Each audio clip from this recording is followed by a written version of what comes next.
ये पश्चिमी एशिया का एक ऐसा देश है जहां आपको यहूदी, ईसाई और मुस्लिम एक साथ रहते हुए दिखाई देंगे। ये वही देश है जिसने सीरिया, फिलिस्तीन, इथोपिया से आए हुए मजबूर लोगों को सबसे ज्यादा शरण दी। आप ये बात जानकर पूरी तरह से चौंकने वाले हैं कि अगर आप हमारे देश भारत के यहाँ केवल 100 रुपए लेकर जाएंगे तो उसकी कीमत 1,17,000 रुपए के बराबर है। ये दुनिया के सबसे पुराने देशों में से एक है और यहाँ का एक शहर तो लगातार 7,000 सालों से इंसानों के रहने का ठिकाना रहा है। धार्मिक किताबों में भी इसका नाम देखने को मिलता है। यहाँ 1, 2, 3, 4 नहीं बल्कि 18 धर्मों के लोग एक साथ रहते हैं। ये हैरान करने वाला देश है। यहाँ का राष्ट्रपति हमेशा एक ईसाई धर्म को मानने वाला व्यक्ति होता है। यहाँ का प्रधानमंत्री हमेशा सुन्नी मुस्लिम ही बनता है और यहाँ का स्पीकर हमेशा शिया मुस्लिम को ही चुना जाता है। ये है लेबनान।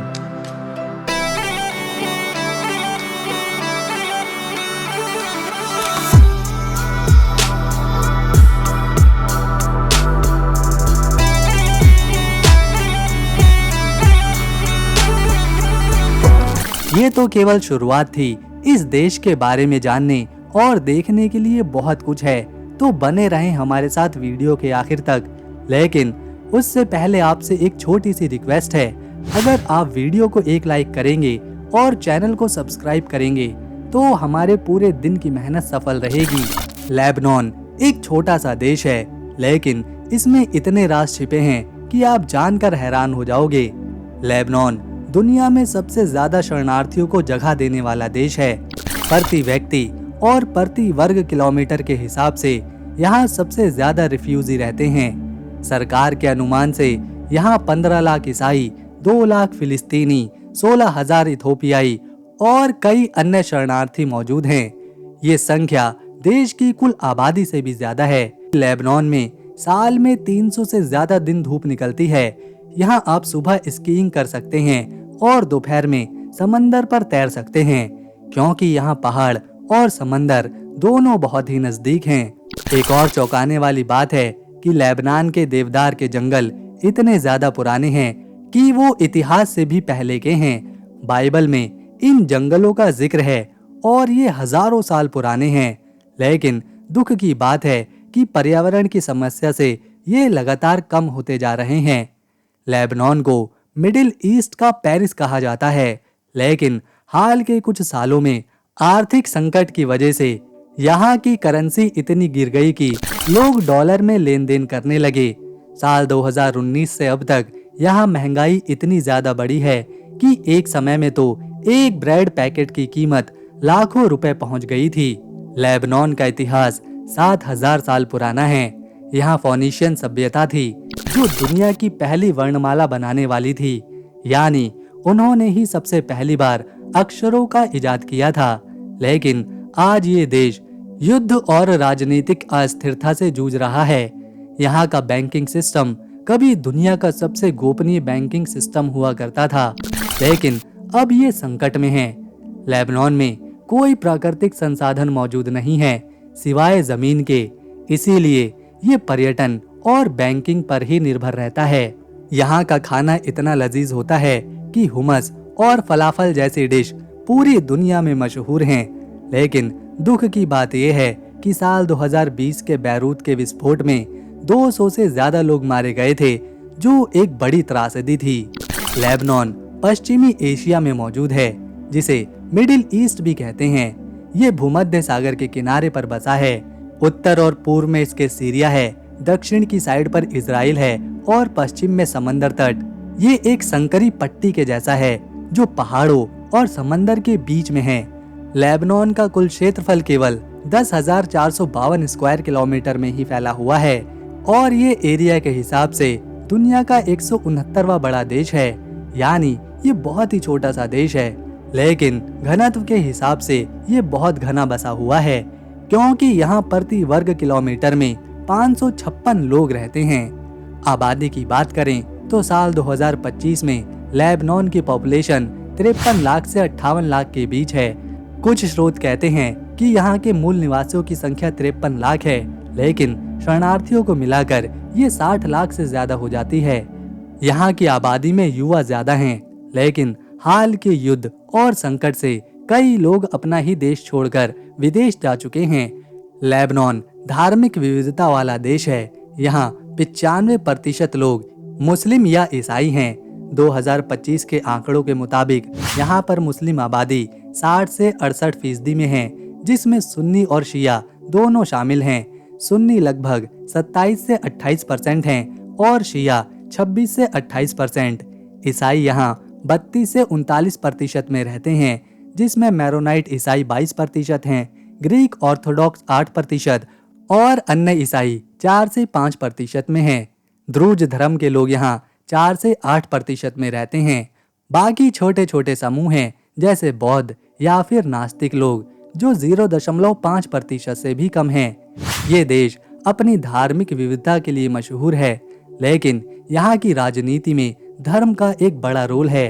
राष्ट्रपति ईसाई, प्रधानमंत्री सुन्नी और स्पीकर शिया ही बनता है। हाल के सालों में यहाँ मुस्लिम प्रतिशत बढ़ा है, क्योंकि कई ईसाई विदेश जा चुके हैं, लेकिन कुल मिलाकर यहाँ सभी धर्म साथ मिलकर रहते हैं। यहाँ पैसे के रूप में लेबनीज पाउंड इस्तेमाल किया जाता है, जिसे LBP लिखते हैं। इसे लीरा भी कहा जाता है। एक समय ये 100 पियास्त्रा में बटी थी, लेकिन अब महंगाई से इसकी वैल्यू बहुत ज्यादा कम हो गई है। हमारे देश भारत के केवल 100 रुपए यहाँ के 1,17,000 रुपए के बराबर बैठते हैं, और इसीलिए यहाँ के ज्यादातर लोग अब डॉलर में ही लेन देन करते हैं। ये मुद्रा देश की अर्थव्यवस्था को दर्शाती है, जो आज के समय में ज्यादा अच्छी नहीं चल रही। ये है लेबनान की राजधानी बैरूत। बैरूत देश का सबसे बड़ा शहर है और सरकारी केंद्र भी। ये भूमध्य सागर के किनारे बसा हुआ शहर है, जो इसे खूबसूरत बनाता है। बैरूत का इतिहास बहुत ही पुराना है, 5000 साल पुराना। इसे फोनीशियन लोगों ने बसाया था, जो प्राचीन सभ्यता के लोग थे। फोनीशियन लगभग 3000 ईसा पूर्व में यहाँ आए और शहर को बसाना शुरू किया। शहर का नाम बैरूत जो है, फोनीशियन शब्द बिरोट से आया है, जिसका मतलब है कुएं, क्योंकि यहाँ कई प्राकृतिक कुएं थे। इस शहर का इतिहास उतार चढ़ाव से भरा रहा है। फोनीशियन काल में यह व्यापार का केंद्र था। फिर रोमन साम्राज्य यहाँ आया, जहाँ इसे बोराइट्स कहा गया, और यहाँ कानून की स्कूल थी, जो दुनिया की पहली लॉ यूनिवर्सिटी मानी जाती है। बाइजेंटाइन, अरब, क्रूसेडर्स, ऑटोमन और फ्रेंच ने इसे कंट्रोल किया। 19वीं शताब्दी में ऑटोमन काल में ये व्यापार और सांस्कृतिक का अड्डा बना। साल 1920 में फ्रेंच मैंडेट के तहत ग्रेटर लेबनान बना और बैरूत को राजधानी चुना गया। साल 1943 में लेबनान को आज़ादी मिली और बैरूत मिडिल ईस्ट का पेरिस कहलाया, फैशन, बैंकिंग और अपनी नाइट लाइफ के लिए। साल 1975 से लेकर 1990 के गृह युद्ध में बैरूत बहुत ज्यादा तबाह हुआ, लेकिन बाद में इसे दोबारा बनाया गया। साल 2020 में यहाँ की बंदरगाह पर विस्फोट से काफी ज्यादा नुकसान पहुंचा, लेकिन शहर मजबूत है। संस्थापक के रूप में फोनीशियन को माना जाता है, लेकिन कोई एक व्यक्ति नहीं जिसे कहा जा सके कि उसी ने इस शहर का निर्माण किया हो। द्रुज राजकुमार फखरुद्दीन, जो 1595 से 1634 तक यहाँ थे, उन्होंने इस शहर को मजबूत किया, लेकिन मूल बसावट तो फिनीशियनों की ही है। ये शहर पूर्व और पश्चिम का अनोखा मिश्रण है। यहाँ आधुनिक इमारतें हैं, नाव हैं, पुरानी बाजार हैं और समंदर के किनारे हैं। कॉर्निश नाम का प्रोमेनेड जहाँ लोग घूमते हैं। यहाँ की नाइट लाइफ दुनिया भर में फेमस है। क्लब, रेस्टोरेंट्स और पार्टीज। यहाँ का खाना बहुत ही स्वादिष्ट होता है, जैसे तब्बुले, शौरमा, बैकलावा। इस शहर में कई विश्वविद्यालय हैं, जैसे अमेरिकन यूनिवर्सिटी ऑफ बैरूत, जो 1866 में बनी थी। शहर में ईसाई, मुस्लिम और यहूदी इलाके हैं, जो विविधता को दिखाते हैं। यहाँ के बाजार जैसे शौक में आप खरीदारी कर सकते हैं। ये शहर बैरूत अर्थव्यवस्था का केंद्र है। यहाँ कई बैंक और कंपनियां मौजूद हैं। ये एक जीवंत, ऐतिहासिक और सुंदर शहरों में गिना जाता है, जो लेबनान की शान है। लेबनान की शिक्षा व्यवस्था मिडिल ईस्ट में सबसे मजबूत और आधुनिक मानी जाती है। यहाँ स्कूलों में अरबी, फ्रेंच और अंग्रेजी में पढ़ाई होती है, जो बच्चों को बहुभाषी ज्ञान देती हैं। यहाँ पर शिक्षा 6 साल की उम्र से शुरू होती है और 15 साल तक बिल्कुल मुफ्त में दी जाती है। स्कूल 3 तरह के हैं, सरकारी, निजी और धार्मिक। निजी स्कूल सबसे ज्यादा लोकप्रिय हैं क्योंकि वो बेहतर सुविधाएं देते हैं। लेबनान में साक्षरता दर 95% से ज्यादा की है, जो काफी ऊंची है। उच्च शिक्षा के लिए लेबनान में कई विश्वविद्यालय हैं। American University of Beirut, Saint Joseph University भी मशहूर है। यहाँ मेडिसिन, इंजीनियरिंग, कला और बिजनेस की पढ़ाई कराई जाती है। कई छात्र विदेश से डिग्रियों को यहाँ लेने आते हैं, लेकिन आर्थिक संकट से कुछ परिवारों को दिक्कत हुई है। फिर भी लेबनान शिक्षा को काफी महत्व देता है और कई परिवार बच्चों को पढ़ाई के लिए विदेश भेजते हैं। लेबनान की सामाजिक संरचना परिवार और समुदाय पर आधारित है। लोग अपने परिवार और रिश्तेदारों से बहुत ही जुड़कर रहते हैं। ग्रामीण इलाकों में कई पीढ़ियां एक साथ से रहते आ रही हैं।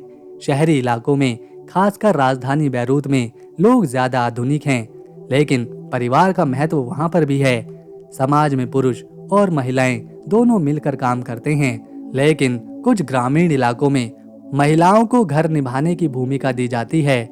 लेबनान में सामाजिक समानता बढ़ रही है और महिलाएं अब यहाँ की डॉक्टर, वकील और बिजनेस में आगे आ रही हैं। युवा काफी महत्वाकांक्षी हैं। वो विदेश में पढ़ते हैं, पढ़ाई करने जाते हैं और नौकरी भी करते हैं। लेकिन जब से आर्थिक संकट यहाँ छाया है, तब से जो मिडिल क्लास है वो काफी कमजोर हुआ है और अमीरी और गरीबी का अंतर बढ़ गया है। जो अमीर थे वो और अमीर हो गए और जो गरीब थे वो और गरीब बन गए। लोग सामाजिक समारोह में इकट्ठा होना पसंद करते हैं, जैसे शादी में, जन्मदिन में या धार्मिक त्योहारों पर। कॉफी और नरगिले यानी कि हुक्का यहाँ के लोग पीना काफी पसंद करते हैं। लेबनान का पर्यावरण बहुत ही खूबसूरत है, लेकिन चुनौतियों का सामना कर रहा है।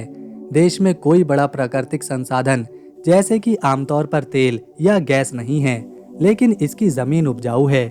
इसीलिए यहाँ जैतून, अंगूर, सेब और नींबू की खेती होती है। लेबनान की वाइन इंडस्ट्री पूरी दुनिया में मशहूर है, खासकर बैका घाटी। वहाँ के देवदार के जंगल, जिन्हें सीडर्स ऑफ गॉड कहते हैं, हजारों साल पुराने हैं और इस देश का प्रतीक भी हैं। लेबनान में 2 प्रमुख नदियां हैं, लितानी और दूसरी ओरंटेस। लितानी देश की सबसे लंबी नदी है, जिससे खेती के लिए पानी लिया जाता है। तो दोस्तों, ये था एक अनोखा देश लेबनान। अगर आपको हमारी वीडियो, मेहनत और इन्फॉर्मेशन अच्छी लगी तो इस वीडियो को एक लाइक ज़रूर दें, शेयर करें और चैनल को सब्सक्राइब कर बेल आइकन दबाते हुए ज़रूर जाएं, क्योंकि आने वाली वीडियो इससे मिस नहीं होगी। हम मिलेंगे नेक्स्ट वीडियो में।